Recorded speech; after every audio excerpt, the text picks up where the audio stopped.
It is a truth, universally acknowledged, that a single man in possession of a good fortune must be in want of a wife. However, little known the feelings or views of such a man may be on his first entering of a neighborhood. This truth is so well fixed in the minds of the surrounding families that he is considered the rightful property of someone or other of their daughters. "My dear Mr. Bennet," said his lady to him one day, "have you heard that Netherfield Park is let at last?" Mr. Bennet replied that he had not. "But it is," returned she, "for Mrs. Long has just been here, and she told me all about it." Mr. Bennet made no answer. "Do you not want to know who has taken it?" My door just opened. I need to close.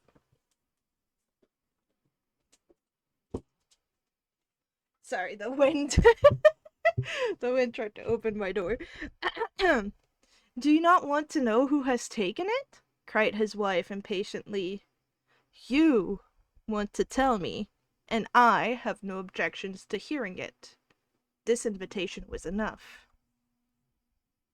How am I? Oh, I have to scroll. Okay. This invitation was enough. "Why, my dear, you must know. Mrs. Long says that the Netherfield is taken by a young man of large fortune from the north of England, that he came down on Monday in a chaise and four to see the place, and was so much delighted with it that he agreed with Mr. Norris immediately that he is to take possession before Michaelmas, and some of his servants are to be in the house by the end of next week." Now, I have no idea what Michaelmas is, and I don't know what in a chaise and four means, but we're gonna keep reading nonetheless. If anybody knows the meaning of these words, enlighten me in chat. Okay. "He is to take possession before Michaelmas, and some of his servants are to be in the house by the end of next week." "What is his name?" "Bingley." "Is he married or single?" "Oh, single, my dear, to be sure. A single man of large fortune, 4 or 5,000 a year. What a fine thing for our girls!" "How so? How can it affect them?" "My dear Mr. Bennet," replied his wife, "how can you be so tiresome? You must know that I am thinking of him marrying one of them."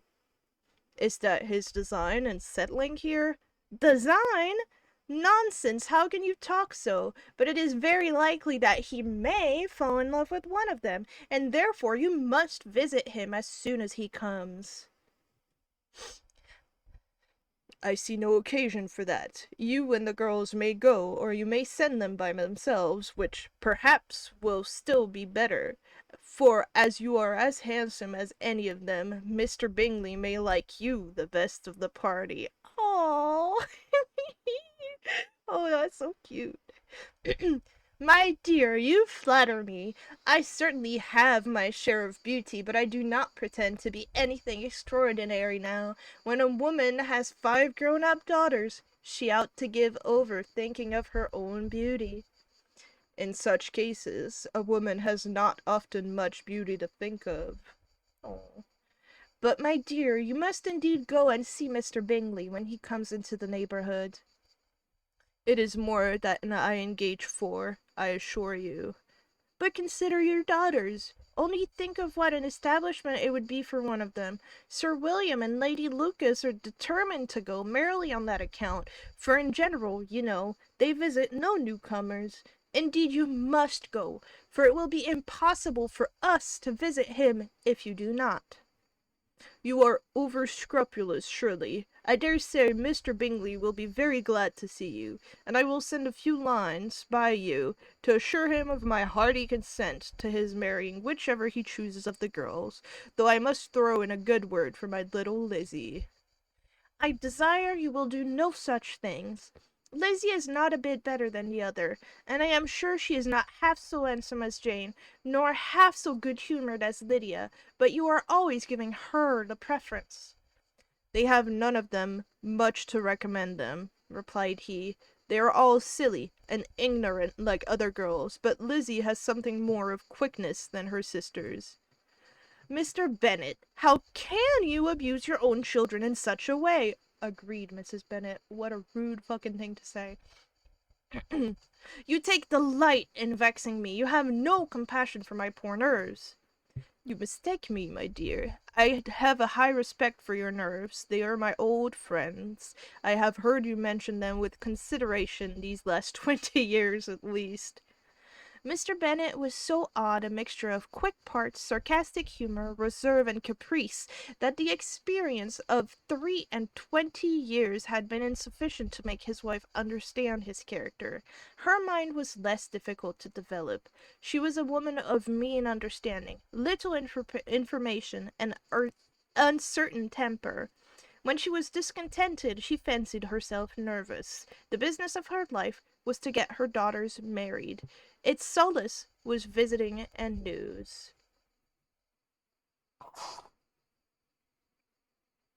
Sorry, I blew my nose too.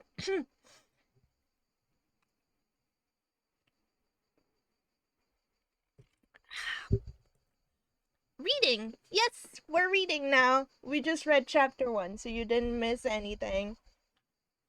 We're gonna go into chapter 2. I hope you can hear the music fine. It's not very loud, but it should be right there in the background. Okay. Chapter 2. Mr. Bennet was among the earliest of those who waited on Mr. Bingley. He had always intended to visit him, though to the last always assuring his wife that he should not go. Until the evening after the visit was paid, she had no knowledge of it. It was then disclosed in the following manner. Observing his second daughter employed in trimming a hat, he suddenly addressed her with, "I hope Mr. Bingley would like it, Lizzie." "We are not in a way to know what Mr. Bingley likes," said her mother resentfully, "since we are not to visit." "But you forget, mamma," said Elizabeth, "that we shall meet him at the assemblies, and that Mrs. Long promised to introduce him." "I do not believe Mrs. Long will do any such thing. She has 2 nieces of her own. She is a selfish, hypocritical woman, and I have no opinion of her." "No more have I," said Mr. Bennet, "and I am glad to find that you do not depend on her serving you." Mrs. Bennet deigned not make any reply, but, unable to contain herself, began scolding one of her daughters. "Don't keep coughing so, Kitty, for heaven's sake! Have little compassion on my nerves. You tear them to pieces." "Kitty has no discretion in her coughs," said her father. "She times them ill." "I do not cough for my own amusement," replied Kitty fretfully. "When is your next ball to be, Lizzie?" "To-morrow fortnight." "Ay, so it is," cried her mother, "and Mrs. Long does not come back till the day before, so it will be impossible for her to introduce him, for she will not know him herself." "Then, my dear, you may have the advantage of your friend, and introduce Mr. Bingley to her." "Impossible, Mr. Bennet, impossible! When I am not acquainted with him myself, how can you be so teasing?" "I honour your circumspection.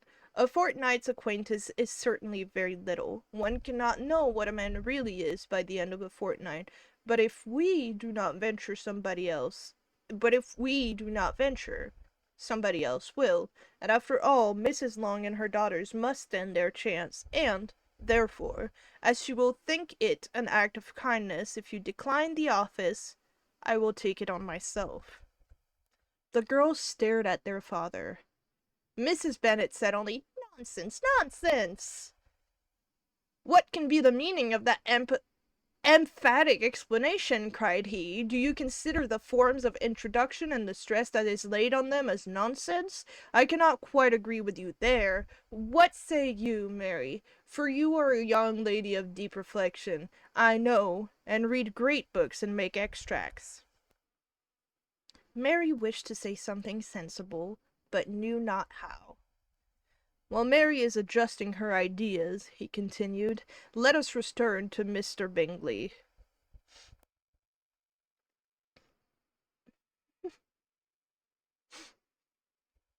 I am sick of Mr. Bingley, cried his wife. I just got your joke nonsense, that's funny. I am sick of Mr. Bingley, cried his wife. I'm sorry to hear that, but why did you not tell me that before? If I had known as much this morning, I certainly would not have called on him. It is very unlucky, but as I have actually paid the visit, we cannot escape the acquaintance now. The astonishment of the ladies was just what he wished, that of Mrs. Bennet perhaps surpassing the rest, though when the first tumult of joy was over, she began to declare that it was what she had expected all the while. How good it was in you, my dear Mr. Bennet! But I knew I should persuade you at last. I was sure you loved your girls too well to neglect such an acquaintance. Well, how pleased I am! And it is such a good joke, too, that you should have gone this morning, and never said a word about it till now. Now, Kitty, you may cough as much as you choose, said Mr. Bennet, and as he spoke, he left the room, fatigued with the raptures of his wife. What an excellent father you have, girls, said she, when the door was shut. I do not know how you will ever make him amends for his kindness, or me either, for that matter. At our time of life, it is not so pleasant, I can tell you, to be making new acquaintances every day, but for your sakes we would do anything. Lydia, my love, though you are the youngest, I dare say Mr. Bingley will dance with you at the next ball. Oh, said Lydia stoutly, I am not afraid, for though I am the youngest, I'm the tallest. The rest of the evening was spent in conjecturing how soon he would return Mr. Bennet's visit, and determining when they should ask him to dinner. Time to blow my nose again.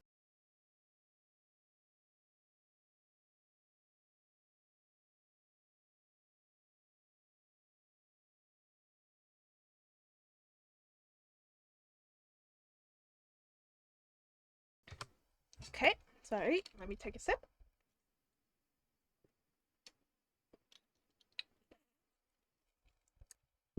Okay, so some turn of phrases are very outdated and I'm having a hard time understanding them.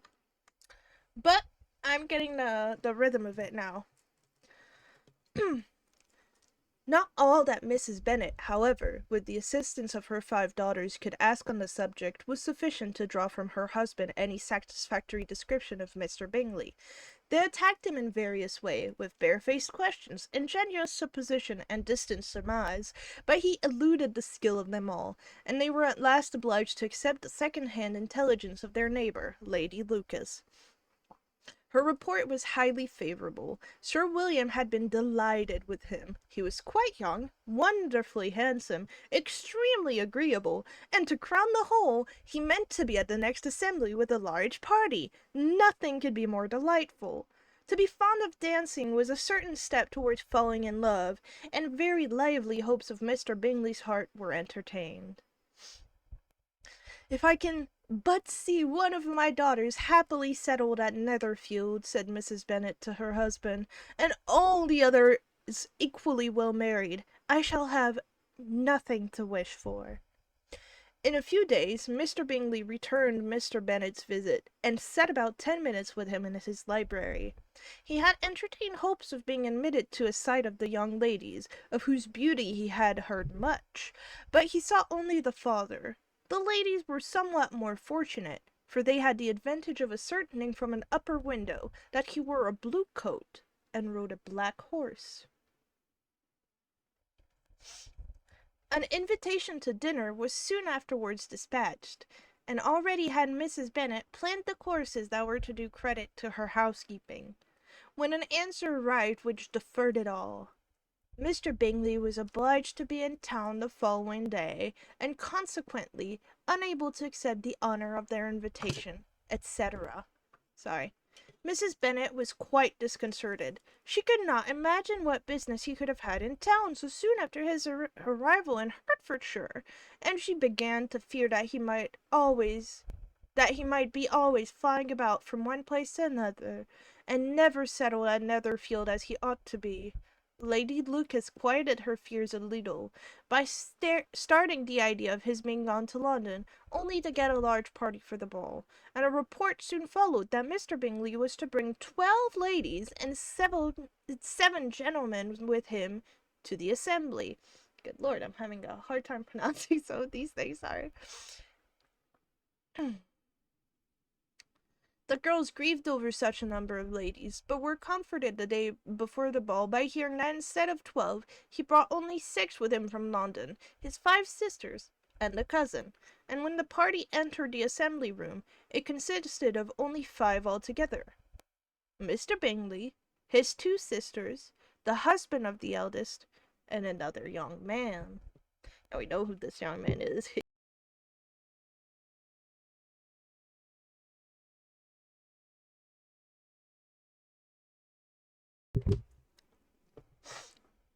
Mr. Bingley was good-looking and gentlemanlike.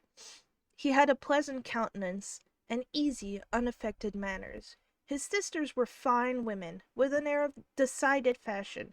His brother-in-law, Mr. Hurst, merely looked the gentleman, but his friend, Mr. Darcy, soon drew the attention of the room by his fine, tall person, handsome features, noble mien, and the report which was in general circulation within 5 minutes after his entrance, of his having 10,000 a year. The gentlemen pronounced him to be a fine figure of a man. The ladies declared that he was much handsomer than Mr. Bingley, and he was looked at with great admiration for about half the evening, till his manners gave a disgust which turned the tide of his popularity, for he was discovered to be proud, to be above his company, and above being pleased, and not all his large estate in Derbyshire could then save him from having a most forbidding, disagreeable countenance, and being unworthy to be compared with his friend. Mr. Bingley had soon made himself acquainted with all the principal people in the room. He was lively and unreserved, danced every dance, was angry that the ball closed so early, and talked of giving one himself at Netherfield. Such amiable qualities must speak for themselves. What a contrast between him and his friend! Mr. Darcy danced only once with Mrs. Hurst, and once with Miss Bingley, declined being introduced to any other lady, and spent the rest of the evening in walking about the room, speaking occasionally to one of his party. His character was decided. He was the proudest, most disagreeable man in the world, and everybody hoped that he would never come there again. Amongst the most violent against him was Mrs. Bennet, whose dislike of his general behaviour was sharpened into particular resentment by his having slighted one of her daughters. Elizabeth Bennet had been obliged by the scarcity of gentlemen to sit down for 2 dances, and during part of that time Mr. Darcy had been standing near enough for her to hear a conversation between him and Mr. Bingley, who came from the dance for a few minutes to press his friend to join in it. "Come, Darcy," said he, "I must have you dance. I hate to see you standing about by yourself in this stupid manner. You had much better dance." "I certainly shall not. You know how I detest it, unless I am particularly acquainted with my partner. At such an assembly as this it would be insupportable. Your sisters are engaged, and there is not another woman in the room who it would not be a punishment to me to stand up with." "I would not be so fastidious as you are," cried Mr. Bingley, "for a kingdom. Upon my honour, I never met with so many pleasant girls in my life as I have this evening, and there are several of them you see uncommonly pretty." "You are dancing with the only handsome girl in the room," said Mr. Darcy, looking at the eldest Miss Bennet. "Oh, she is the most beautiful creature I have ever beheld. But there is one of her sisters sitting down just behind you, who is very pretty, and dare I say, very agreeable. Do let me ask my partner to introduce you." "Which do you mean?" and turning round, he looked for a moment at Elizabeth, till catching her eye, he withdrew his own and coldly say, "She is tolerable, but not she is tolerable, but not handsome enough to tempt me. I am in no humour at present to give consequence to young ladies who are slighted by other men. You had better return to your partner and enjoy her smiles, for you are wasting your time with me." Wow, what a rude bitch. Well, there is a guy playing guitar here at my place, really lovely with the reading. Oh, I'm glad you're having a good time. Sorry. He's very rude. Like, she's tolerable, but not handsome enough to tempt me? Rude. Rude, Mr. Darcy. Anyways, let me take a sip. Mr. Bingley followed his advice. Mr. Darcy walked off, and Elizabeth remained with no very cordial feelings toward him. She told the story, however, with great spirit among her friends, for she had a lively, playful disposition, which delighted in anything ridiculous. The evening altogether passed off pleasantly to the whole family. Mrs. Bennet had seen her eldest daughter much admired by the Netherfield party. Mr. Bingley had danced with her twice, and she had been distinguished by his sisters.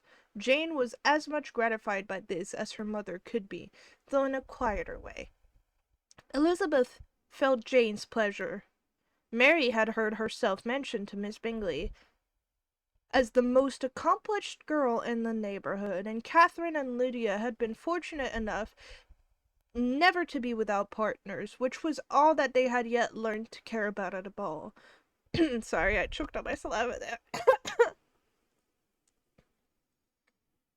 They returned, therefore, in good spirits to Longbourn, the village where they lived, and of which they were still the principal inhabitants. They found Mr. Bennet still up.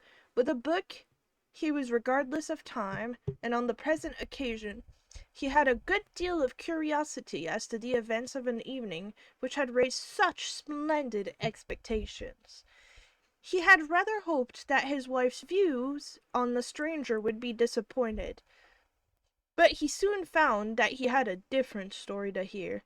"Oh, my dear Mr. Bennet," as she entered the room, "we have had a most delightful evening, a most excellent ball. I wish you had been there. Jane was so admired, nothing could be like it. Everybody said how well she looked, and Mr. Bingley thought her quite beautiful, and danced with her twice. Only think of that, my dear, he actually danced with her twice, and she was the only creature in the room that he asked a second time. First of all, he asked Miss Lucas.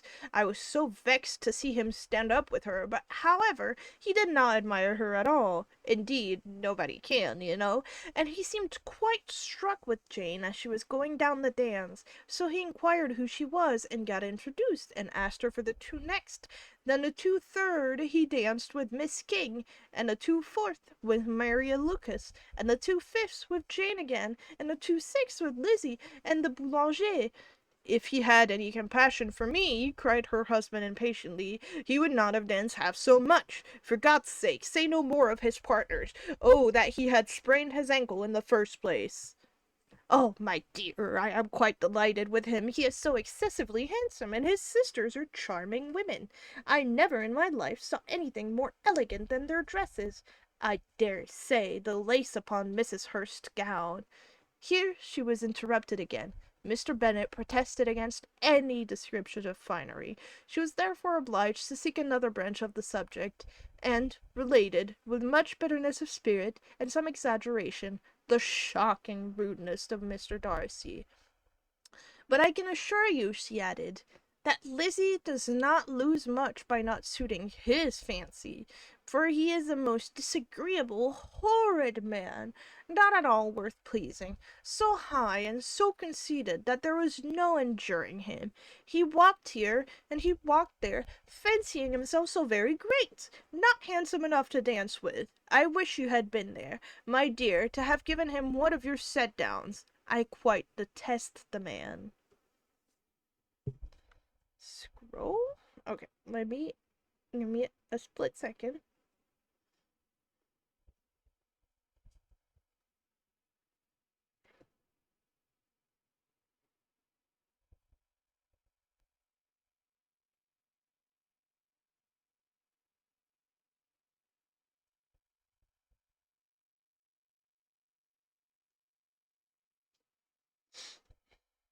Okay. My nose gets plugged up so easily because I have vegetation. It's annoying.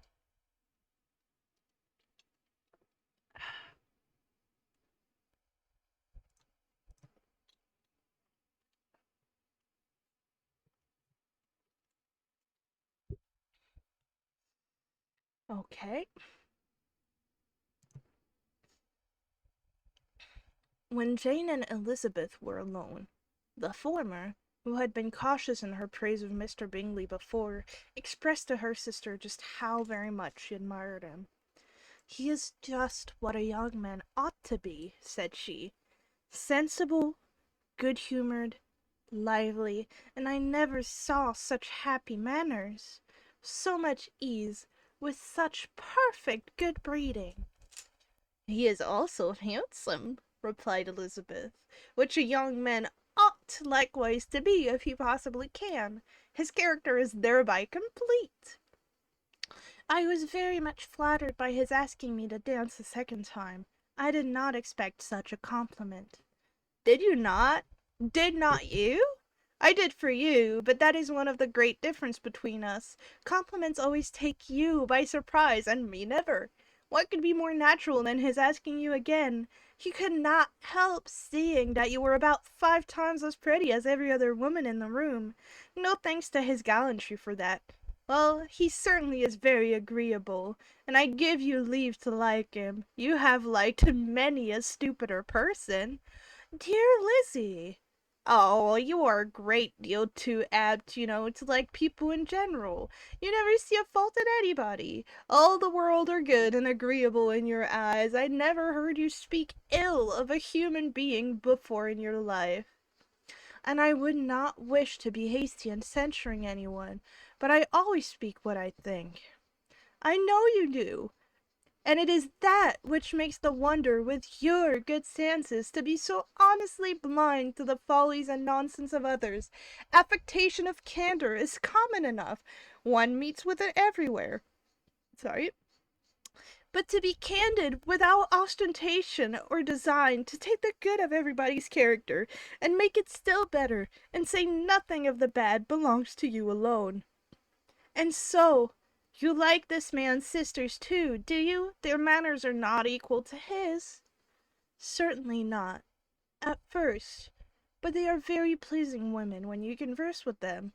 Miss Bingley is to live with her brother, and keep his house, and I am much mistaken if we shall not find a very charming neighbour in her." Elizabeth listened in silence, but was not convinced.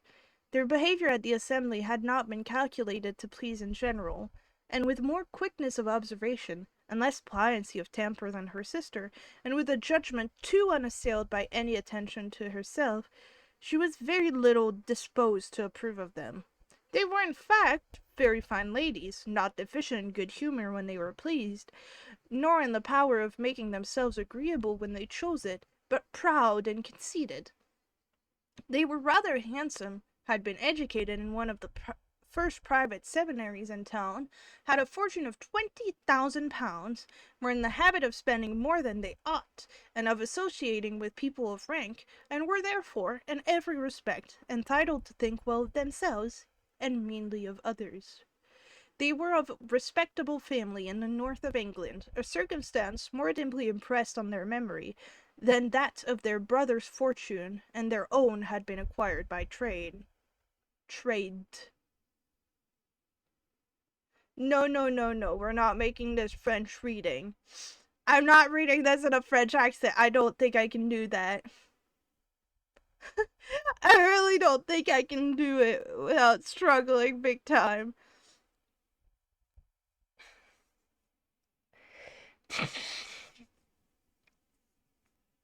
Oh, sorry. Oh my god, I forgot to mute myself to blow my nose. I'm so sorry.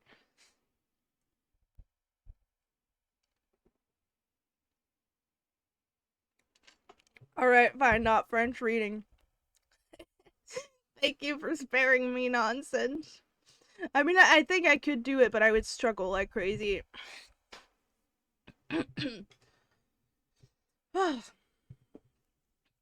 Mr. Bingley inherited property to the amount of nearly £100,000 from his father, who had intended to purchase an estate, but did not live to do it.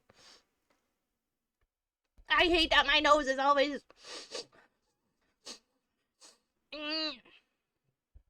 Okay. Oh, I do not need this much mucus. I am a human, not a snail. I need to drink more, I think.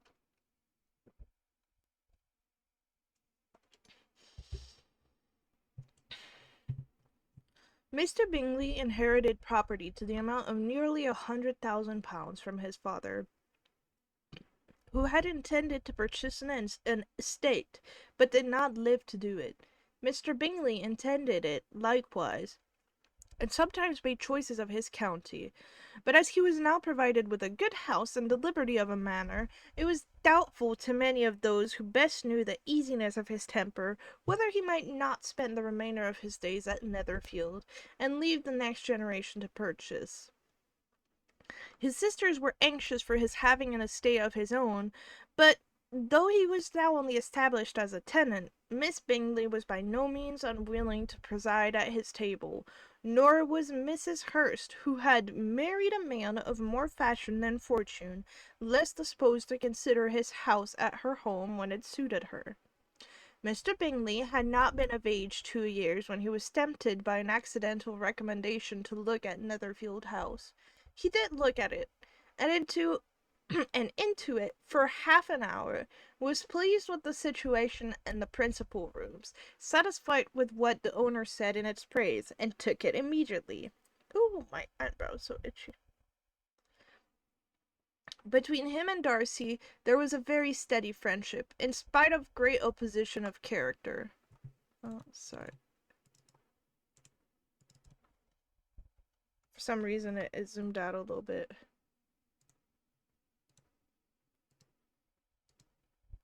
Oh, no. Sorry. Between him and Darcy there was a very steady friendship, in spite of great opposition of character.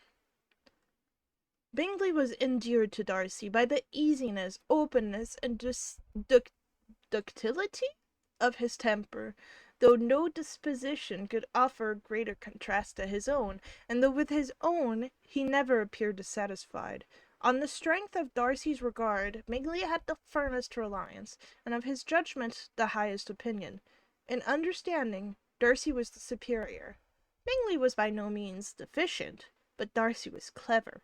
He was at the same time haughty, reserved, and fastidious, and his manners, though well-bred, were not inviting. In that respect his friend had greatly the advantage.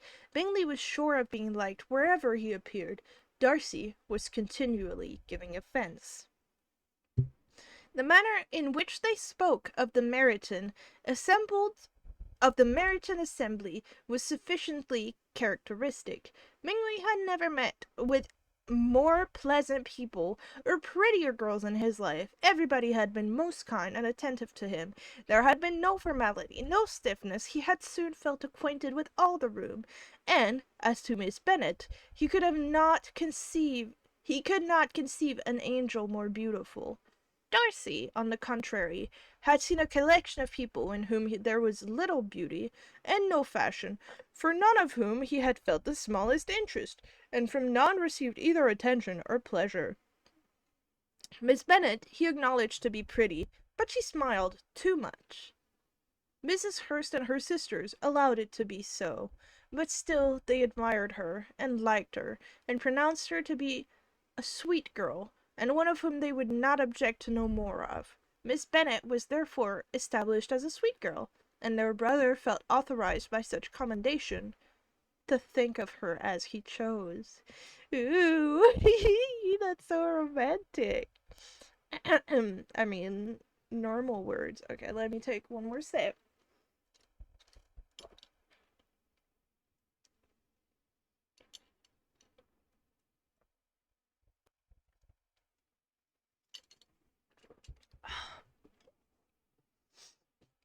Within a short walk of Longbourn lived a family with whom the Bennets were particularly intimate.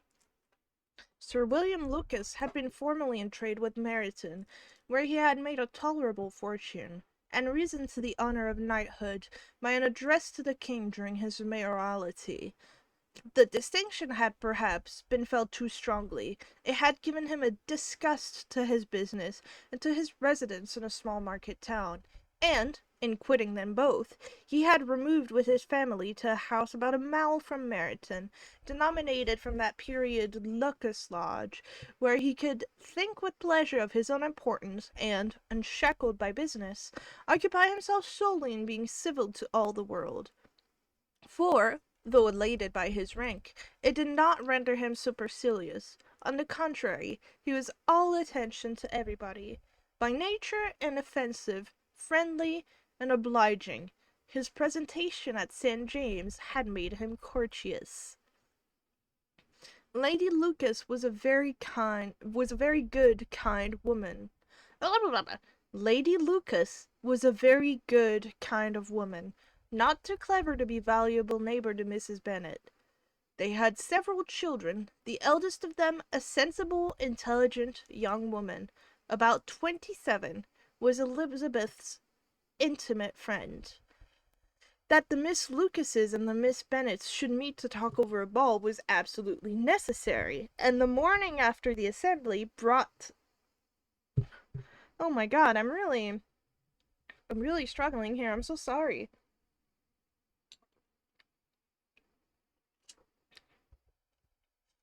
That the Miss Lucases and the Miss Bennets should meet to talk over a ball was absolutely necessary, and the morning after the assembly brought the former to Longbourn to hear and to communicate. I'm lighting my ciggy.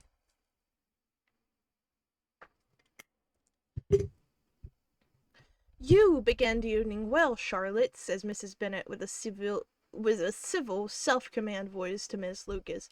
You were Mr. Bingley's first choice. Yes, but he seemed to like his second better. Oh, you mean Jane? I suppose, because he danced with her twice. To be sure, that did seem as if he admired her, indeed. I rather believe he did. I heard something about it, but I hardly know what. Something about Mr. Robinson. Perhaps you mean what I overheard between him and Mr. Robinson. Did I not mention it to you? Mr. Robinson's asking him how he liked our Meryton assemblies, and whether he did not think there were many great pretty women in the room, and which he thought was the prettiest, and his answering immediately to the last question, "Oh, the eldest Miss Bennet." Beyond a doubt, there cannot be two opinions on that point. Upon my word! Well, that is very decided indeed. That does seem as if, but, however, it may all come to nothing, you know. My overhearings were more to the purpose than yours, Eliza, said Charlotte. Mr. Darcy is not so well worth listening to as his friend, is he? Poor Eliza. To be only just tolerable. I beg you would not put it into Liza's head to be vexed by his ill treatment, for he is such a disagreeable man that it would be quite a misfortune to be liked by him.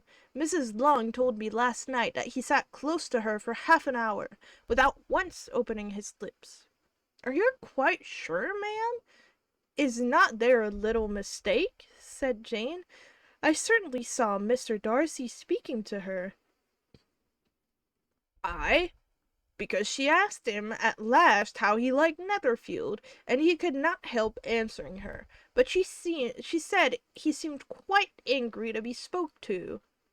Miss Bingley told me, said Jane, that he never speaks much, unless among his intimate acquaintances.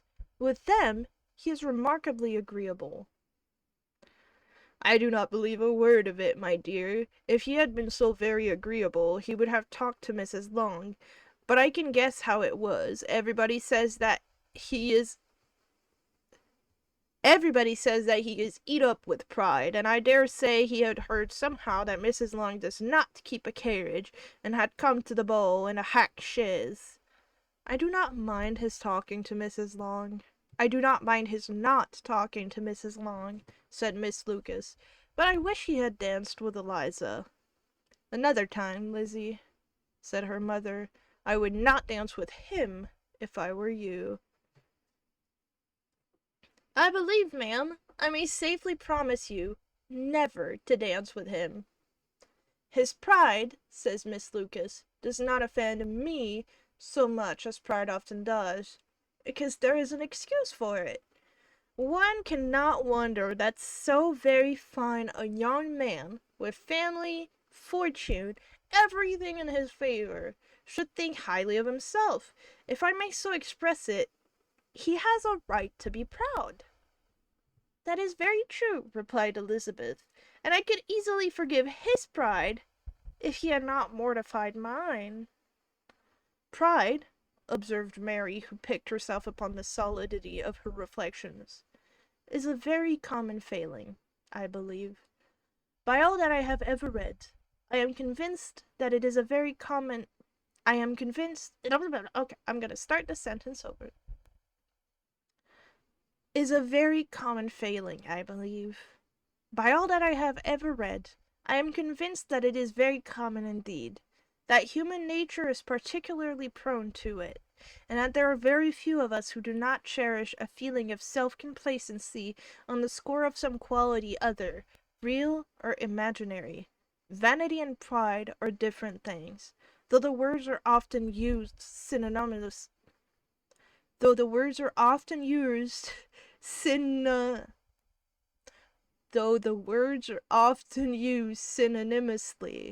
A person may be proud without being vain. Pride relates more to our opinion of ourselves, vanity to what we would have other things. So, pride relates more to our opinion of ourselves, vanity to what we would have others think of us. Good Lord, I need to be shot after reading that paragraph. If I were as rich as Mr. Darcy, cried a young Lucas who came with his sisters, I should not care how proud I was. I would keep a pack of foxhounds and drink a bottle of wine a day.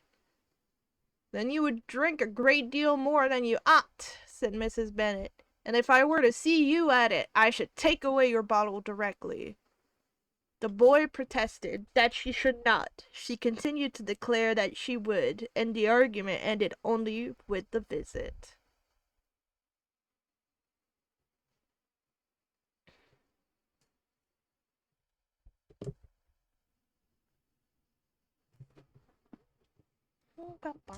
Drink some more.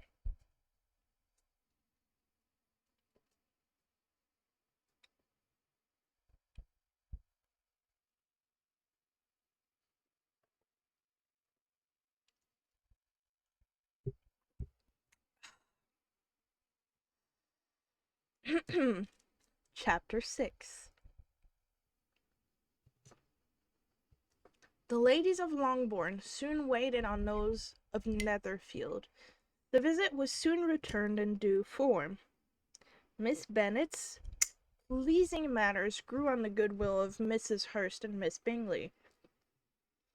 And though the mother was found to be intolerable, and the younger sisters not worth speaking to, a wish of being better acquainted with them was expressed towards the two eldest.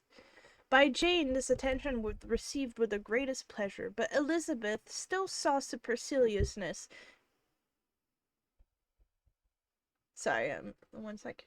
Oh, the reading was out. I will have to go since we have to eat, and I want to watch either some Vanos or Fidgety. Okay.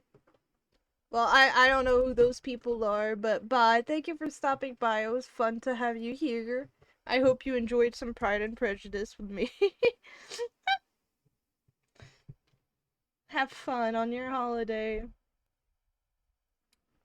Sorry.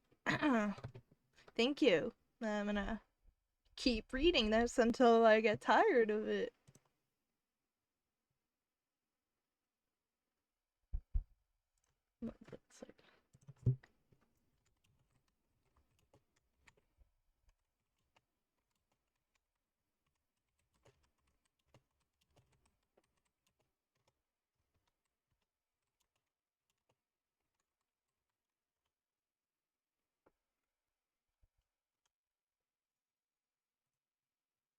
Okay, sorry. Let me go back to the right tab. Okay. Blah, blah, blah. Okay, I lost my line, so we're just starting over. The ladies of Longbourn soon waited on those of Netherfield. The visit was soon returned in due form. Miss Bennet's pleasing manner grew on the goodwill of Mrs. Hurst and Miss Bingley, and though the mother was found to be intolerable and the younger sisters not worth speaking to, a wish of being better acquainted with them was expressed towards the two eldest. By Jane, this attention was received with the greatest pleasure, but Elizabeth still saw superciliousness in their treatment of everybody, hardly expecting even her sister, eh, hardly expecting even her sister, and could not like them, though their kindness to Jane, such as it was, had a value as arising in all probability from the influence of their brother's admiration. It was generally evident, whenever they met, that he did admire her, and to her it was equally evident that Jane was yielding to the preference which she had begun to entertain from him from the first, and was in a way to be very much in love. But she considered with pleasure that it was not likely to be discovered by the world in general, since Jane.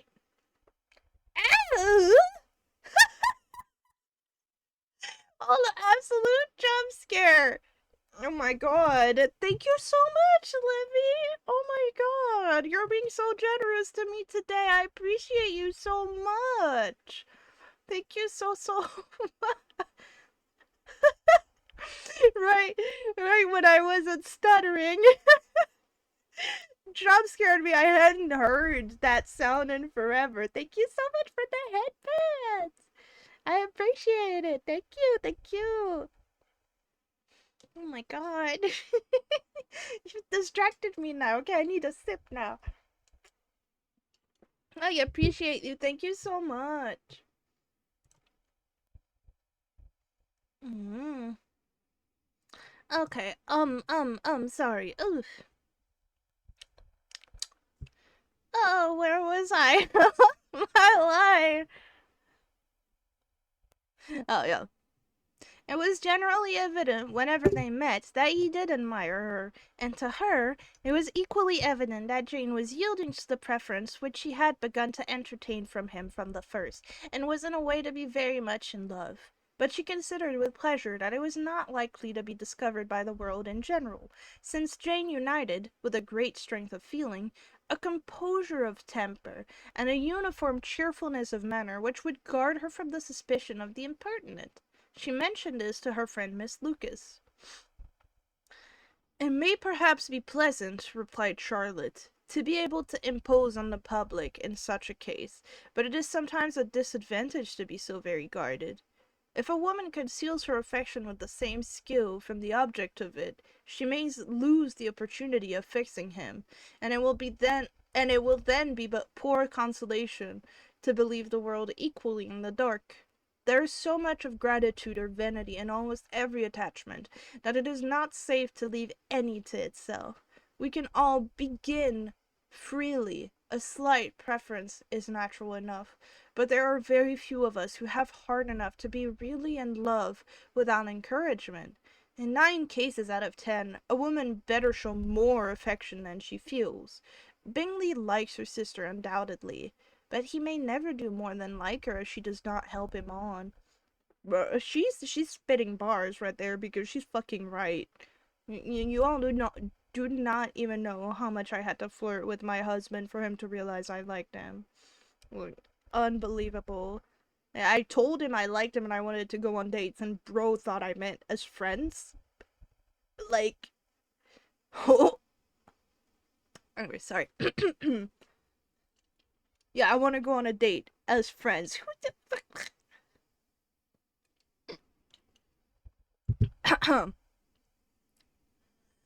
But she does help him on, as much as her nature will allow. If I can perceive her regard for him, he must be a simpleton, indeed, not to discover it too.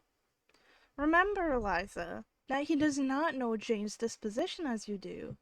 But if a woman is partial to the man, and does not endeavor to conceal it, he must find it out. Perhaps he must, if he sees enough of her. But though Bingley and Jane might toler but though Bingley and Jane meet tolerable I can't pronounce this. But though Bingley and Jane meet tolerably often, it is never for many hours together, and as they always see each other in large mixed parties, it is impossible that every moment should be employed in conversing together.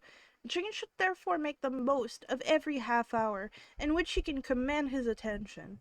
When she is secure of him, there will be more leisure for falling in love as much as she chooses. Your plan is a good one, replied Elizabeth. Where nothing in where nothing is in question but the desire of being well married, and if I were determined to get a rich husband, or any husband, I dare say, I should adopt it. But these are not Jane's feelings. She is not acting by design. As yet she cannot even be certain of the degree of her own regard, nor of its reasonableness. She has known him only a fortnight. She danced 4 dances with him at Meryton. She saw him one morning at his own house, and has since dined with him in company 4 times. This is not quite enough to make her understand his character. Not as you represent it. Had she merely dined with him, she might only have discovered whether he had a good appetite. But you must remember that 4 evenings have also been spent together, and 4 evenings may do a great deal. Yes, these 4 evenings have enabled them to ascertain that they both liked Vingt better than What the fuck is Vingt? Yes, these 4 evenings have enabled them to ascertain that they both like Vingt better than commerce. But with respect to any other leading characteristics, I do not imagine that much has been unfolded. Well, said Charlotte, I wish Jane success with all my heart, and if she were married to him tomorrow, I should think she had as good a chance of happiness as if she were to be studying his character for a 12-month. Happiness in marriage is entirely a matter of chance. If the dispositions of the parties are ever so well known to each other, or ever so similar beforehand, it does not advance their felicity in the least. They always continue to grow sufficiently unlike afterwards to have their share of vexation, and it is better to know as little as possible of the defects of the person with whom you are to pass your life. Oh my god, Charlotte is spitting bars. She keeps on, like, spitting the truth. Like, girl. You make me laugh, Charlotte, but it is not sound. You know it is not sound, and you would never act in this way yourself. I think it is sound. Occupied in observing Mr. Bingley's attention to her sister, Elizabeth was far from suspecting that she was herself becoming an object of some interest in the eyes of his friend. Mr. Darcy had at first scarcely allowed her to be pretty. He had looked at her without admiration at the ball, and when they next met he looked at her only to criticize. But no sooner had he made it clear to himself and his friends that she hardly had a good feature in her face, than he began to find it was rendered uncommonly intelligent by the beautiful expression of her dark eyes. To this discovery succeeded some other, equally mortifying. Though he had detected with a critical eye more than one failure of perfect symmetry in her form, he was forced to acknowledge her figure to be light and pleasing, and in spite of his asserting that her manners were not those of the fashionable world, he was caught by their easy playfulness. Of this she was perfectly unaware. To her he was only the man who made himself agreeable nowhere, and who had not thought her handsome enough to dance with. He began to wish to know more of her, and as a step towards conversing with her himself, attended to her conversation with others. His doing so drew her notice. It was at Sir William Lucas's, where a large party was assembled. "What does Mr. Darcy mean," said she to Charlotte, "by listening to my conversation with Colonel Forster?" "That is a question which Mr. Darcy only can answer." "But if he does it any more, I shall certainly let him know that I see what he is about. He has a very satirical eye, and if I do not begin by being impertinent myself, I shall soon grow afraid of him." On his approaching them soon afterwards, though without seeming to have any intention of speaking, Miss Lucas defied her friend to mention such a subject to him, which immediately provoking Elizabeth to do it, she turned to him and said, "Do not think, Mr. Darcy, that I expressed myself uncommonly well just now, when I was teasing Colonel Forster to give us a ball at Meryton." "With great energy.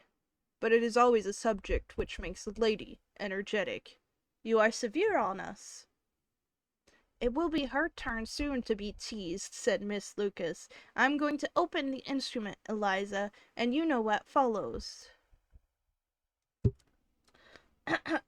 Sorry. "You are a very strange creature." A critter. Yeah, I'm gonna read this in a southern accent now. "You are a very strange creature by way of a friend, always wanting me to play and sing before anybody and everybody. If my vanity had taken a musical turn, you would have been invaluable, but as it is, I would really rather not sit down before those who must be in the habit of hearing the very best performers." On Miss Lucas's persevering, however, she added, "Very well, if it must be so, it must." And gravely glancing at Mr. Darcy, "There's a fine old saying, which everybody here is of course familiar with: 'Keep your breath to cool your porridge,' and I shall keep mine to swell my song." And I need to blow my nose again.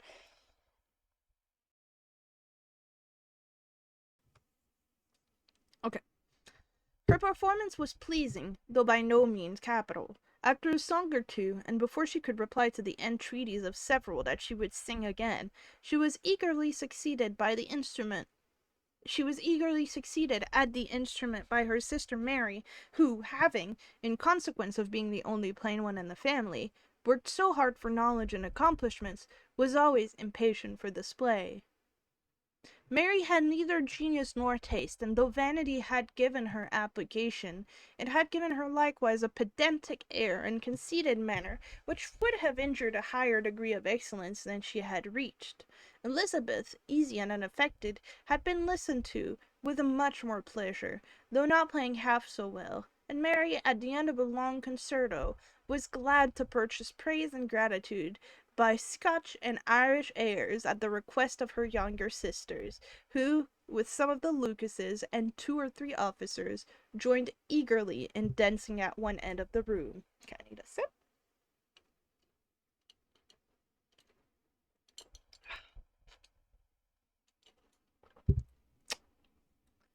Mr. Darcy stood near them in silent indignation at such a mode of passing the evening, to the exclusion of all conversation, and was much too engrossed by his thoughts to perceive that Sir William Lucas was his neighbour, till Sir William thus began: "What a charming amusement for young people this is, Mr. Darcy! There is nothing like dancing, after all. I consider it as one of the first refinements of polished society." I hate my nose so much, people.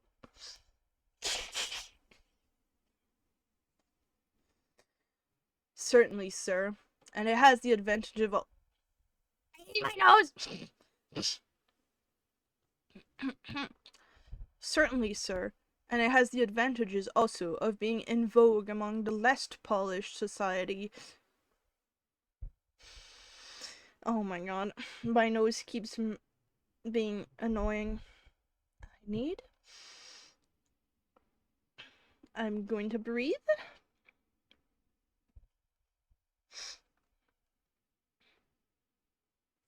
Okay. "Certainly, sir, and it has the advantage of also being in vogue amongst the less polished societies of the world. Every savage can dance." What? Mr. Darcy, that is so fucking rude." Sir William only smiled. "Your friend performs delightfully," he continued after a pause, on seeing Bingley join the group, "and I doubt not that you are an adept in the science yourself, Mr. Darcy. You saw me dance at Meryton, I believe, sir." Yes, indeed, and receive no inconsiderable pleasure from the sight. Do you dance often at St. James? Never, sir. Do you not think it would be a proper compliment to the place? It is a compliment which I never pay to any place, if I can avoid it. You have a house in town, I conclude. Mr. Darcy bowed. I had once had some... Oh, thank you for the follow! Sorry, that's gonna make me laugh, but I'm gonna keep reading. I had once had... Oh my god, now I'm started. Sorry. Mr. Darcy bowed. I had once had some thought of fixing in town myself, for I am fond of the superior society, but I did not feel quite certain that the air of London would agree with Lady Lucas. He paused in hopes of an answer, but his companion was not disposed to make any, and Elizabeth at that instant moving towards them, he was struck with the action of doing a very gallant thing, and called out to her, "My dear Miss Eliza, why are you not dancing? Mr. Darcy, you must allow me to present this young lady to you as a very desirable partner. You cannot refuse to dance, I am sure, when so much beauty is before you." And taking her hand, he would have given it to Mr. Darcy, who, though extremely surprised, was not unwilling to receive it. When she instantly drew back, and said with some discomposure to Sir William, "Indeed, sir, I have not the least intention of dancing. I entreat you not to suppose that I moved this way in order to beg for a partner." Mr. Darcy, with grave propriety, requested to be allowed the honour of her hand, but in vain. Elizabeth was determined, nor did Sir William at all shake her purpose by this attempt at persuasion. "You excel so much in the dance, Miss Eliza, that it is cruel to deny me the happiness of seeing you, and though this gentleman dislikes the amusement in general, he can have no objections, I am sure, to oblige us for 1/2 hour." "Mr. Darcy is all politeness," said Elizabeth, smiling. "He is indeed, but considering the inducement, my dear Miss Eliza, we cannot wonder at his complaisance, for who would object to such a partner?" Elizabeth looked archly, and turned away. Her resistance had not injured her with the gentleman, and he was thinking of her with some complacency, when thus accosted by Miss Bingley. "I can guess the subject of your reverie." "I should imagine not. You are considering how insupportable it would be to pass many evenings in this manner, in such society, and indeed I am quite of your opinion. I was never more annoyed. The insipidity, and yet the noise, the nothingness, and yet the self-importance of those people. What would I give to hear your strictures on them?" "Your conjecture is totally wrong, I assure you. My mind was more agreeably engaged. I have been meditating on the very great pleasure which a pair of fine eyes in the face of a pretty woman can bestow." Miss Bingley immediately fixed her eyes on his face, and desired he would tell her what lady had the credit of inspiring such reflections. Mr. Darcy replied with great intrepidity, "Miss Elizabeth Bennet." "Miss Elizabeth Bennet!" repeated Miss Bingley. "I am all astonishment. How long has she been such a favourite? And pray, when am I to wish you joy?" "That is exactly the question which I expected you to ask. A lady's imagination is very rapid. It jumps from admiration to love, from love to matrimony, in a moment. I knew you would be wishing me joy." "Nay, if you are serious about it, I shall consider the matter is absolutely settled. You will be having a charming mother-in-law indeed, and of course she will always be at Pemberley with you." He listened to her with perfect indifference, while she chose to entertain herself in this manner, and as his composure convinced her that all was safe, her wit flowed long. Okay, time to drink.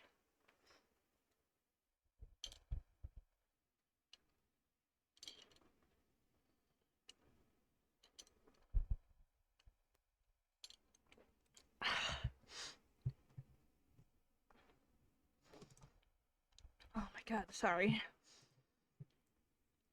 Oh.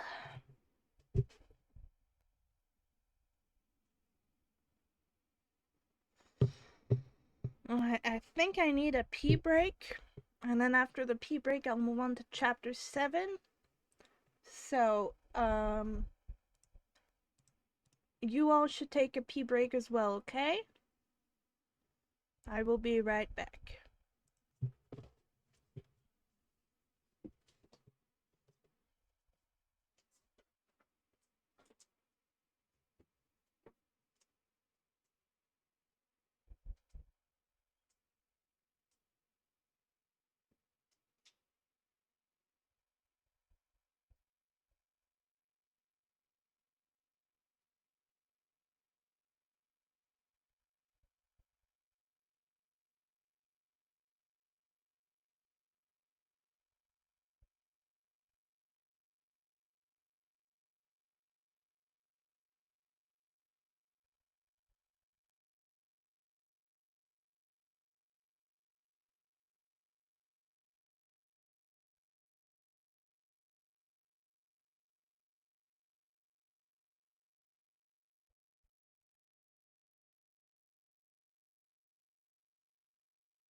Sorry, I'm back.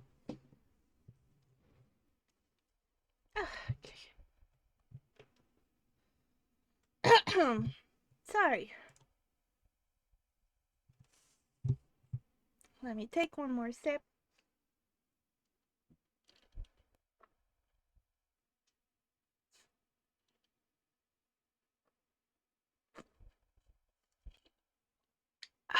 Okay.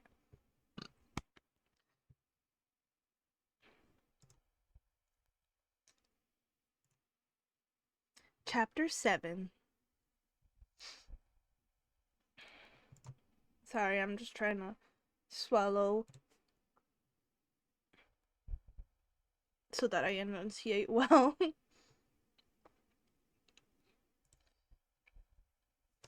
Chapter 7. Mr. Bennet's property consisted almost entirely in an estate of 2,000 a year, which unfortunately for his daughters was entailed in default of Unbelievable, my voice is not obeying me. Mr. Bennet's property consisted of almost entirely an estate of 2,000 a year, which, unfortunately for his daughters, was entailed in default of heirs male on a distant relation, and their mother's fortune, though ample for her situation in life, could but ill supply the deficiency of his. Her father had been an attorney in Meryton, and had left her £4,000. She had a sister married to a Mr. Phillips, who had been a clerk to their father and succeeded him in the business, and a brother settled in London in a respectable line of trade. The village of Longbourn was only 1 mile from Meryton, a most convenient distance for the young ladies, who were usually tempted thither 3 or 4 times a week, to pay their duty to their aunt and to a milliner's shop just over the way. The 2 youngest of the family, Catherine and Lydia, were particularly frequent in these attentions. Their minds were more vacant than their sisters', and when nothing better offered, a walk to Meryton was necessary to amuse their morning hours, and furnish conversations for the evenings. I scrolled on accident. and furnish conversations for the evening, and however bare of news the country in general might be, they always contrived to learn some from their aunt. At present, indeed, they were well supplied both with news and happiness by the recent arrival of a militia regiment in the neighbourhood. It was to remain the whole winter, and Meryton was the headquarters. Their visit to Mrs. Phillips were now productive of the most interesting intelligence. Every day added something to their knowledge of the officers' names and connection. Their lodgings were not long a secret, and at length they began to know the officer themselves. Mr. Phillips visited them all, and this opened to his niece a store of felicity unknown before. They could talk of nothing but officers, and Mr. Bingley's large fortune, the mention of which gave animation to their mother, was worthless in their eyes when opposed to the regimentals of an ensign. After listening one morning to their effusions on this subject, Mr. Bennet coolly observed, "From all that I can collect by your manner of talking, you must be two of the silliest girls in the country. I have suspected it some time, but I am now convinced." Catherine was disconcerted and made no answer, but Lydia, with perfect indifference, continued to express her admiration of Captain Carter, and her hope of seeing him in the course of the day, as he was going the next morning to London. "I am astonished, my dear," said Mrs. Bennet, "that you should be so ready to think of your own children silly. If I wish to think slightingly of anybody's children, it should not be my own, however." She's not wrong. "If my children are silly, I must hope to be always sensible of it." "Yes, but as it happens, they are all of them very clever." "This is the only point, I flatter myself, on which we do not agree. I had hoped that our sentiments coincided in every particular, but I must so far differ from you as to think our two youngest daughters uncommonly foolish." "My dear Mr. Bennet, you must not expect such girls to have the sense of their father and mother. When they get to our age, I dare say they will not think about officers any more than we do. I remember the time when I liked a red coat myself very well, and indeed so I do still at my heart, and if a smart young colonel with 5 or 6,000 a year should want one of my girls, I should not say nay to him, and I thought Colonel Forster looked very becoming the other night at Sir William's in his regimentals." "Mamma," cried Lydia, "my aunt says that Colonel Forster and Captain Carter do not go so often to Miss Watson's as they did when they first came. She sees them now very often standing in the clerk's library." Oh, sorry. Mrs. Bennet was prevented replying by the entrance of the footman with a note from Miss Bennet. It came from Netherfield, and the servant waited for an answer.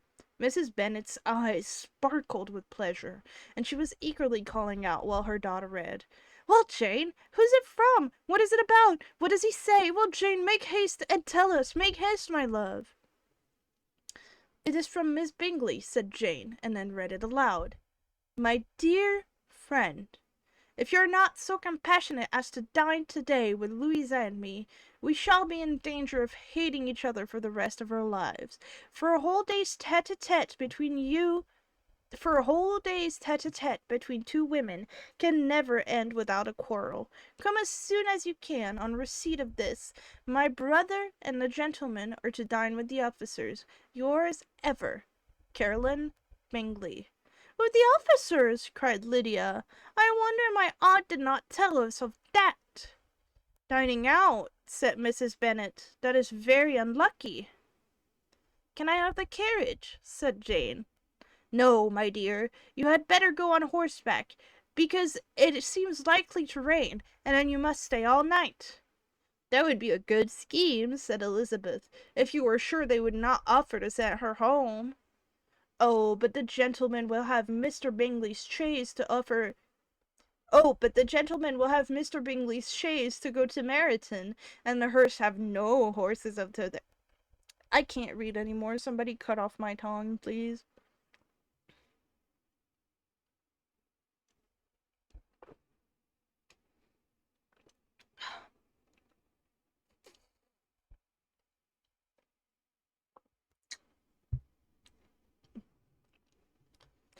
"Oh, but the gentleman will have Mr. Bingley's chaise to go to Meryton, and the Hursts have no horses to theirs.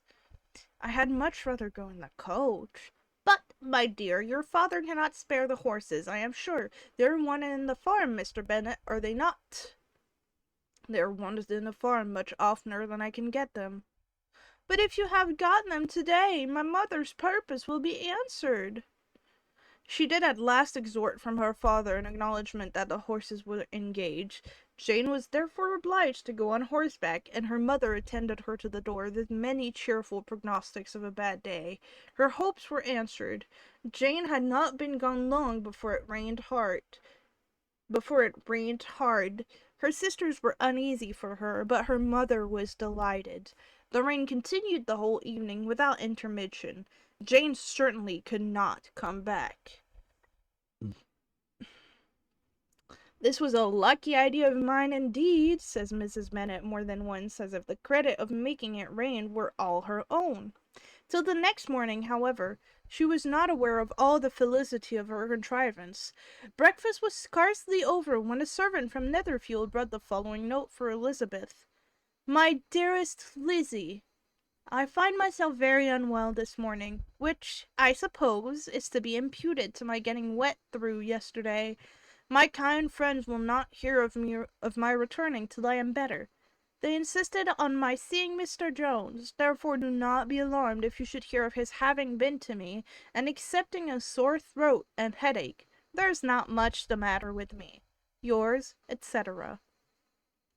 "Well, my dear," said Mr. Bennet, when Elizabeth had read the note out loud, "if your daughter should have a dangerous fit of illness, if she should die, it would be a comfort to know that it was all in pursuit of Mr. Bingley, and under your orders." "Oh, I am not afraid of her dying. People do not die of little trifling colds. She will be taken good care of. As long as she stays there, it is all very well. I would go and see her if I could have the carriage." Elizabeth, feeling really anxious, would determine to go to her, though the carriage was not to be had, and as she was no horsewoman, walking was her only alternative. She declared her resolution. "How can you be so silly," cried her mother, "as to think of such a thing in all this dirt? You will not be fit to be seen when you get there." "I shall be very fit to see Jane, which is all I want." "Is this a hint to me, Lizzie?" said her father, "to send for the horses?" "No, indeed. I do not wish to avoid the walk. The distance is nothing when one has a motive. Only 3 miles. I shall be back by dinner." "I admire the activity of your benevolence," observed Mary, "but every impulse of feeling should be guided by reason, and in my opinion, exertion should always be in proportion to what is required." "We will go as far as Meryton with you," said Catherine and Lydia. Elizabeth accepted their company, and the 3 young ladies set off together. "If we make haste," said Lydia as they walked along, "perhaps we may see something of Captain Carter before he goes." In Meryton they parted. The 2 youngest repaired to the lodgings of one of the officers' wives, and Elizabeth continued her walk alone, crossing field after field at a quick pace, jumping over stones and springing over puddles with impatient activity, and finding herself at last within view of the house, with weary ankles, dirty stockings, and a face glowing with the warmth of exercise. She was shown in the breakfast parlour, where all but Jane were assembled, and where her appearance created a great deal of surprise. That she should have walked 3 miles so early in the day, in such dirty weather, and by herself, was almost incredible to Mrs. Hurst and Miss Bingley, and Elizabeth was convinced that they held her in contempt for it. She was received, however, very politely by them, and in their brother's manner there was something better than politeness. There was good humour and kindness. Mr. Darcy said very little, and Mr. Hurst nothing at all. The former was divided between admiration and the brilliancy which exercise had given to her complexion, and doubt as to the occasion justifying her coming so far alone. The latter was thinking only of his own breakfast. Her inquiries after her sister were not very favourably answered. Miss Bennet had slept ill, and though up, was very feverish, and not well enough to leave her room. Elizabeth was glad to be taken to her immediately, and Jane, who had only been withheld by the fear of giving alarm or inconvenience from expressing in her note how much she longed for such a visit, was delighted at her entrance. She was not equal, however, to much conversation, and when Miss Bingley left them together, could attempt little beside expressions of gratitude for the extraordinary kindness she was treated with. Elizabeth silently attended to her. When breakfast was over, they were joined by the sisters, and Elizabeth began to like them herself, when she saw how much affection and solicitude they showed for Jane. The the apothecary came, and having examined his patient, said, as might be supposed, that she had caught a violent cold, and that they must endeavour to get the better of it, advised her to return to bed, and promised her some draughts. The advice was followed readily, for the feverish symptoms increased, and her head ached acutely. Elizabeth did not quit her room for a moment, nor were the other ladies often absent. The gentlemen being out, they had, in fact, nothing to do elsewhere. When the clock struck 3, Elizabeth felt that she must go, and very unwillingly said so. Miss Bingley offered her the carriage, and she only wanted a little pressing to accept it, when Jane testified such a concern in parting with her that Miss Bingley was obliged to convert the author of the when Jane testified such concern in parting with her that Miss Bingley was obliged to convert the offer of the chaise to an invitation to remain at Netherfield for the present. Elizabeth most thankfully consented, and a servant was dispatched to Longbourn to acquaint the family with her stay and bring back a supply of clothes. No, I really need a drink. My throat. Mm. Oh.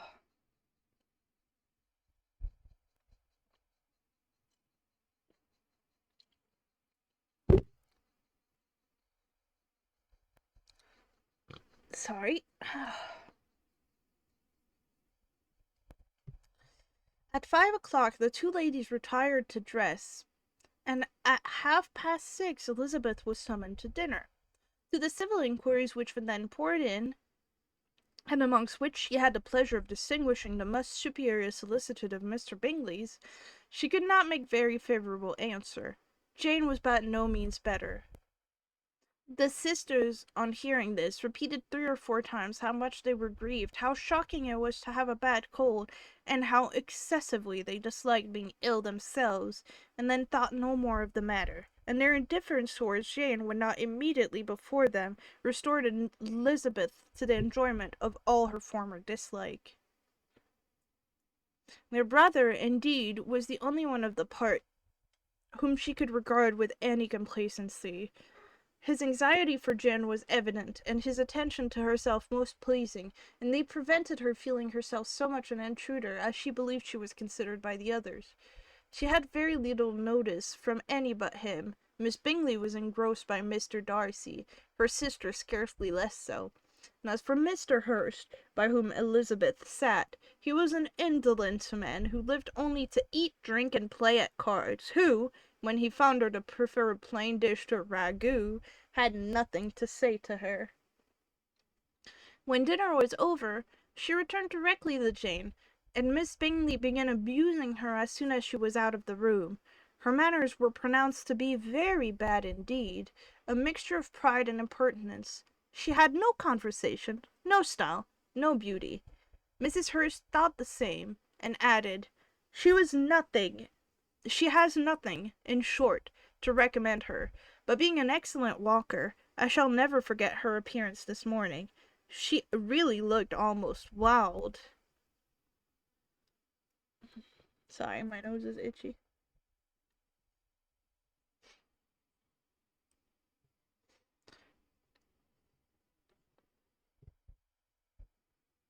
Oh my god, sorry, my nose is so itchy. She did indeed, Louisa. I could hardly keep my countenance. Very nonsensical to come at all. Why must she be scampering around the country because her sister has a cold? Her hair is so untidy, so blousy. Yes, and her petticoat. I hope you saw her petticoat. 6 inches deep in mud, I am absolutely certain, and the gown which had been let down to hide it not doing its office. Your picture may be very exact, Louisa, said Bingley, but this was all lost upon me. I thought Miss Elizabeth Bennet looked remarkably well when she came into the room this morning. Her dirty petticoat quite escaped my notice. You observed it, Mr. Darcy, I am sure, said Miss Bingley, and I am inclined to think that you would not wish to see your sister make such an exhibition. Certainly not. To walk 3 miles, or 4 miles, or 5 miles, or whatever it is, above her ankles in dirt, and alone, quite alone. What could she mean by it? It seems to me to show an abominable sort of conceited independence, a most country town indifference to decorum. It shows an affection for her sister that is very pleasing, said Bingley. I'm afraid, Mr. Darcy, observed Miss Bingley in half a whisper, that this adventure has rather affected your immersion of her fine eyes. Not at all, he replied. They were brightened by the exercise. A short pause followed this speech, and Mrs. Hurst began again. I have excessive regard for Miss Jane Bennet. She is really a very sweet girl, and I wish with all my heart she were well settled, but with such a father and mother, and such low connections, I'm afraid there is no chance of it. And I think I have heard you say that their uncle is an attorney on Meryton. Yes, and they have another, who lives somewhere near Cheapside. That is capital, added her sister, and they both laughed heartily. If they had uncles enough to fill all Cheapside, cried Bingley, it would not make them one jot less agreeable. But it must very materially lessen their chance of marrying men in any consideration in the world, replied Darcy. To this speech Bingley made no answer, but his sisters gave it their hearty assent, and indulged their mirth for some time at the expense of their dear friend's vulgar relations. Oh, they're really bitches, bro. With a renewal of tenderness, however, they returned to her room on leaving the dining parlour, and sat with her till summoned to coffee. She was still very poorly, and Elizabeth would not quit her at all till late in the evening, when she had the comfort of seeing her sleep, and when it seemed her rather right than pleasant that she should go downstairs herself. On entering the drawing-room, she found the whole party at loo, and was immediately invited to join them, but suspecting them to be playing high, she declined it, making her sister the excuse, said she would amuse herself for the short time she could stay below with a book. Mr. Hurst looked at her with astonishment. "Do you prefer reading to cards?" said he. "That is rather singular." Miss Eliza Bennet," said Miss Bingley, "despises cards. She's a great reader, and has no pleasure in anything else." "I deserve neither such praise nor such censure," cried Elizabeth. "I am not a great reader, and I have pleasure in many things." "In in nursing your sister, I am sure you have pleasure," said Bingley, "and I hope it will be soon increased by seeing her quite well." Elizabeth thanked him from her heart, and then walked towards the table where a few books were lying. He immediately offered to fetch her others, all that his library afforded. "And I wish my collection were larger for your benefit, and my own credit, but I am an idle fellow, and though I have not many, I have more than I ever looked into." Yep. Elizabeth assured him that she could suit herself perfectly with those in the room. "I am astonished," said Miss Bingley, "that my father should have left so small a collection of books. What a delightful library you have at Pemberley, Mr. Darcy." "It ought to be good," he replied. "It has been the work of many generations." "And then you have added so much to it yourself. You're always buying books." "I cannot comprehend the neglect of a family library in days such as these." I'm sorry, my voice is starting to tire a little bit. "I cannot comprehend the neglect of a family library in such days as these." "Neglect? I'm sure you neglect nothing that you can add to the beauties of that noble palace. Charles, when you build your house, I wish it may be half as delightful as Pemberley." "I wish it may. But I would really advise you to make your purchase in that neighbourhood, and take Pemberley for a kind of model. There is no finer county in England than Derbyshire." "With all my heart. I will buy Pemberley itself if Darcy will sell it." "I am talking of possibilities, Charles." "Upon my word, Caroline, I should think it more possible to get Pemberley by purchase than by imitation."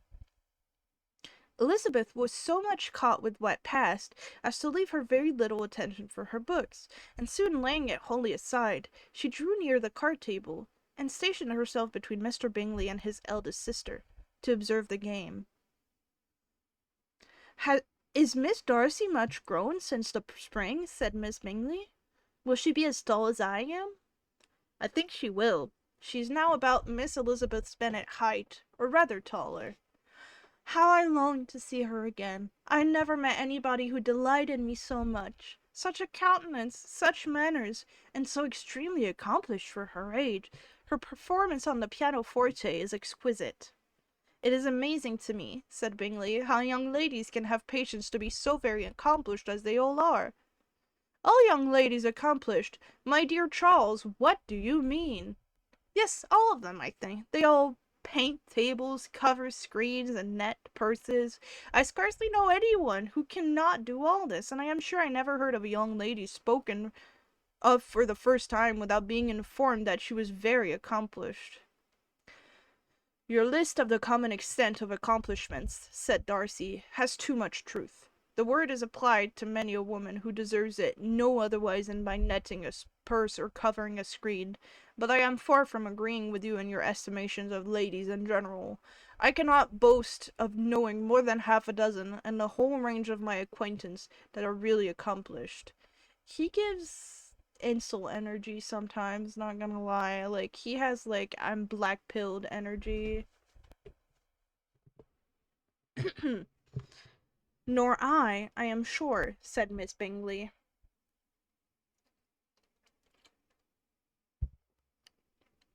Then, observed Elizabeth, you must comprehend a great deal in your idea of an accomplished woman. Yes, I do comprehend a great deal in it. Oh, certainly, cried his faithful assistant. No one can be really esteemed accomplished who does not greatly surpass what is usually met with. A woman must have a thorough knowledge of music, singing, drawing, dancing, and all the modern languages to deserve the world. I choked on myself. uh, and the modern languages to deserve the word, and beside all this, she must possess a certain something in her air and manner of walking, the tone of her voice, her address and expressions, or the world will be but half deserved. All this she must possess, added Darcy, and to all this she must yet add something more substantial in the improvement of her mind by extensive reading.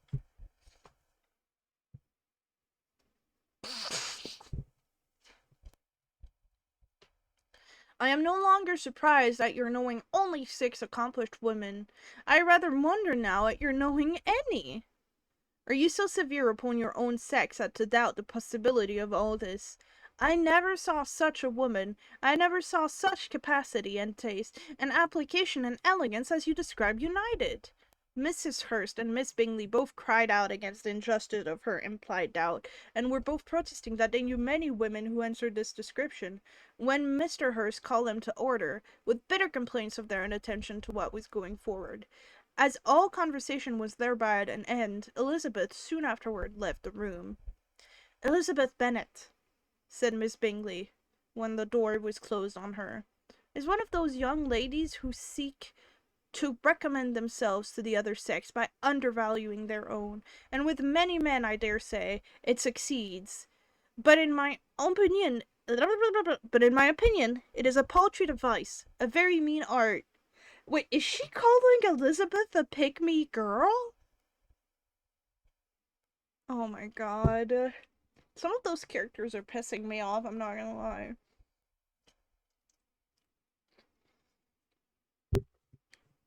Like, calling her a pick-me for saying, listen, I don't know any women that can do like 7 different crafts and speak 5 languages and read a ton of books every day. I feel like that's an apt point. Expecting women to be perfect is just unattainable. That doesn't mean she's a pick-me. I need candy.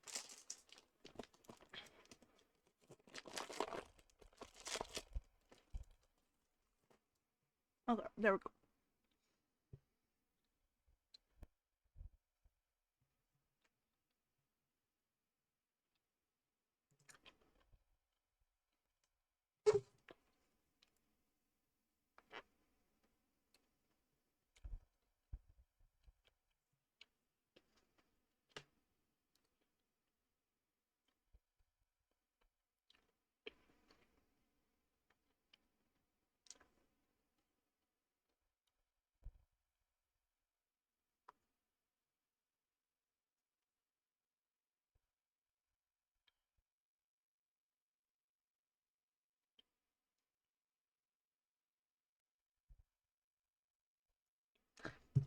Candy is so yummy. Oh my god. I need to blow my nose again real quick.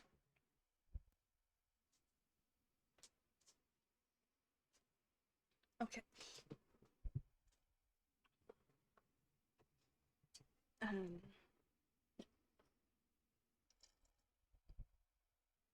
Okay.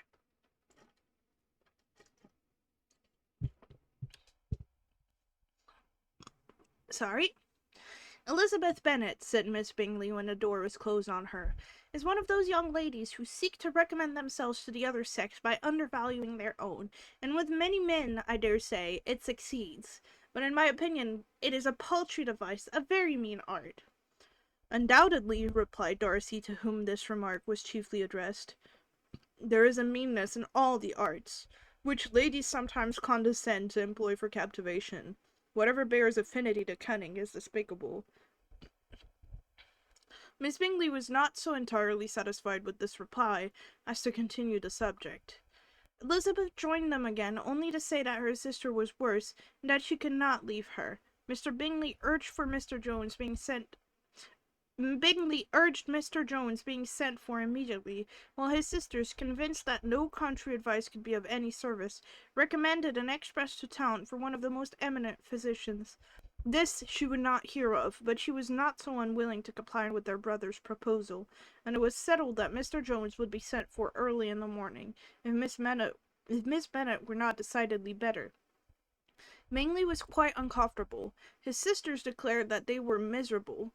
They solaced their wretchedness, however, by duets after supper, while he could find no better relief to his feelings than by giving his housekeeper directions that every attention might be paid to the sick lady and her sister.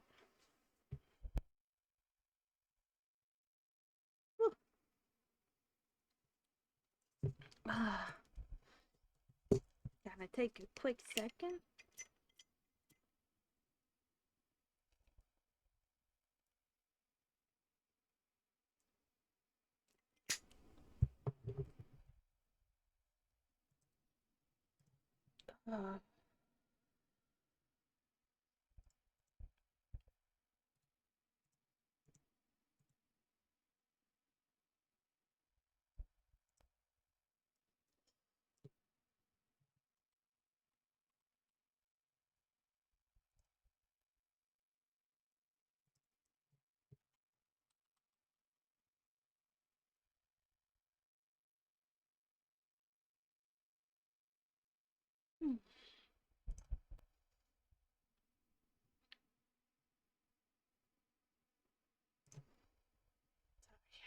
Just need a little second of a break. Gonna take another sip.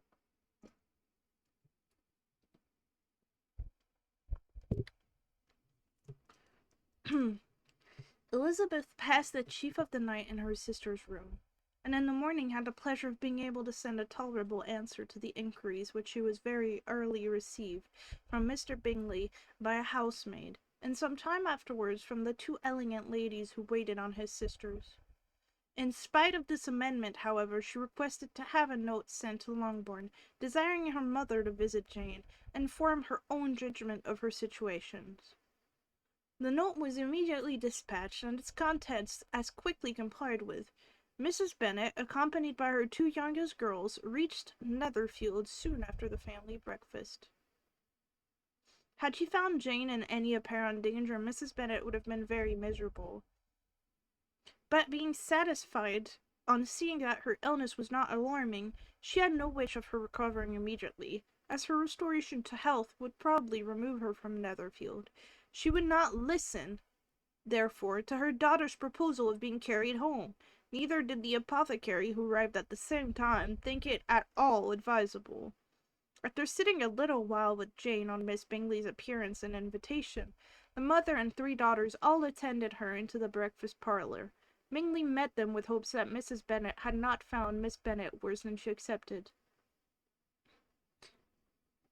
"Indeed I have, sir," was her answer. "She's a great deal too ill to be moved. Mr. Jones says we must not think of moving her." We must trespass a little longer on your kindness." "Removed!" cried Bingley. "It must not be thought of. My sister, I am sure, will not hear of her removal." "You may depend upon it, madam," said Miss Bingley, with cold civility, "that Miss Bennet will receive every possible attention while she remains with us." Mrs. Bennet was profuse in her acknowledgment. "I am sure," she added, "if it was not for such good friends, I do not know what would become of her, for she is very ill indeed, and suffers a vast deal, though with the greatest patience in the world, which is always the way with her, for she has, without exception, the sweetest temper I have ever met with. I often tell my other girls they are nothing to her. You have a sweet room here, Mr. Bingley, and a charming prospect over the gravel walk. I do not know a place in the country that is equal to Netherfield. You will not think of quitting it in a hurry, I hope. You have but a short lease." "Whatever I do is done in a hurry," replied he, "and therefore, if I should resolve to quit Netherfield, I should probably be off in 5 minutes. At present, however, I consider myself quite fixed here." "That is exactly what I should have supposed of you," said Elizabeth. "You begin to comprehend me, do you?" cried he, turning towards her. "Oh yes, I understand you perfectly. I wish I might take this for a compliment, but to be so easily seen through I am afraid is pitiful. That is as it happens. It does not follow that a deep intricate character is more or less estimable than such one as yours." "Lizzie," cried her mother, "remember where you are, and do not run in on a wild matter that you are suffered to do at home." "I did not know before," continued Bingley immediately, "that you were of a sturdier of character. It must be an amusing study." "Yes, but intricate characters are the most amusing. They have at least that advantage." "The country," said Darcy, "can in general supply, but at a few "The country," said Darcy, "can in general supply but a few subjects for such study. In a country neighbourhood you move in a very confined and unvarying society. But people themselves alter so much that there is something new to be observed in them forever." "Yes, indeed," cried Mrs. Bennet, offended by his manner of mentioning a country neighbourhood. "I assure you there is quite as much of that going on in the country as in town." Everybody was surprised, and Darcy, after looking at her for a moment, turned silently away. Mrs. Bennet, who fancied she had gained a complete victory over him, continued her triumph. "I cannot see that London has any great advantage over the country for my part, except the shops and public places. The country is a vast deal pleasanter, is it not, Mr. Bingley?" "When I am in the country," he replied, "I never wish to leave it, and when I am in town, it is pretty much the same. They have each their advantages, and I can be equally happy in either." He's sweet. "Ay, that is because you have the right disposition. But the gentleman," looking at Darcy, "seemed to think the country was nothing at all." "Indeed, mamma, you are quite mistaken," said Elizabeth, blushing for her mother. "You quite mistook Mr. Darcy. He only meant there was not such a variety of people to be met with in the country as in town, which you must acknowledge could be true." "Certainly, my dear, nobody said there were, but as to not meeting with many people in this neighbourhood, I believe there are few neighbourhoods larger. I know we dive with 24 families." Nothing but concern for Elizabeth could enable Bingley to keep his countenance. His sister was less delicate, and directed her eyes towards Mr. Darcy with a very expressive smile. Elizabeth, for the sake of saying something that might turn her mother's thought, now asked her if Charlotte Lucas had been at Longbourn since her coming away. "Yes, she called yesterday with her father. What an agreeable man Sir William is! Mr. Bingley, is he not? So much the man of fashion, so genteel and easy. He had always something to say to everybody. That is my idea of good breeding. And those persons who fancy themselves very important, and never open their mouths, quite easily mistake the matter." "Did Charlotte dine with you?" "No, she would go home. I fancy she was wanted about the mince pies. For my part, Mr. Bingley, I always keep servants that can do their own work. My daughters are brought up very differently, but everybody is to judge for themselves, and the Lucases are a very good sort of girl, I assure you. It is a pity they're not handsome. Not that I think Charlotte's so very plain, but then she is our particular friend. She seems a very pleasant young woman. Oh, dear, yes, but you must own that she is very plain. Lady Lucas herself has very often said so, and envied me Jane's beauty. I do not like to boast of my own child, but to be sure, Jane does not often see anybody better looking. It is what everybody says. I do not trust my own partiality. When she was only 15, there was a man at my brother's gardener in town so much in love with her that my sister-in-law was sure he would make her another before we came away, but however, he did not. Perhaps he thought her too young. However, he wrote some verses on her, and very pretty were they. Okay, that's creepy. She was 15, bro. And so ended his affection, said Elizabeth impatiently. There has ever been many a one, I fancy, overcome in the same way. I wonder who first discovered the efficacy of poetry in driving away love. I have been used to consider poetry as the food of love, said Darcy. Of a fine, stout, healthy love it may be. Everything nourishes what is strong already, but if it be only a slight, thin sort of inclination, I am convinced that one good sonnet will starve it entirely. Darcy only smiled, and the general pause which ensued made Elizabeth tremble lest her mother should be exposing herself again. She longed to speak, but could think of nothing to say, and after a short silence, Mrs. Bennet began repeating her thanks to Mr. Bingley for his kindness to Jane, with an apology for troubling him also with Lizzie. Mr. Bingley was unaffectedly civil in his answer, and forced his younger sister to be civil also, and say what the occasion required. She performed her part indeed without much graciousness, but Mrs. Bennet was satisfied, and soon afterwards ordered her carriage. Upon this signal, the youngest of her daughters put herself forward.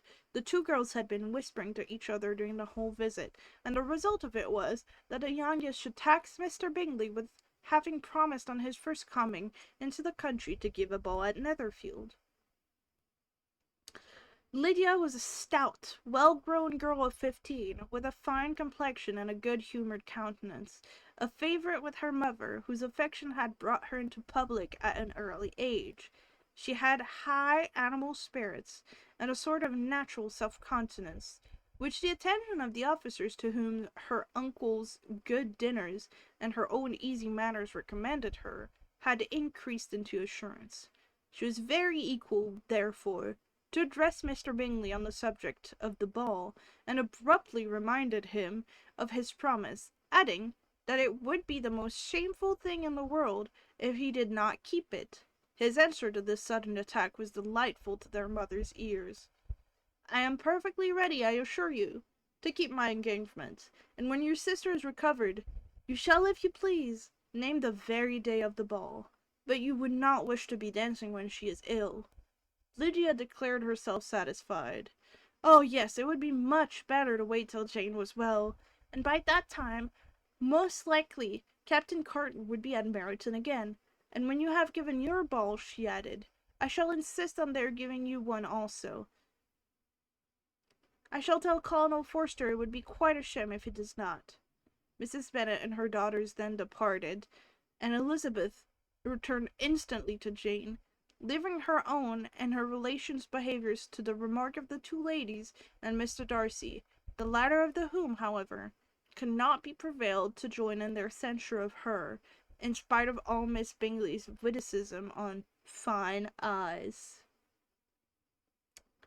Oh, okay, that was the end of chapter 9.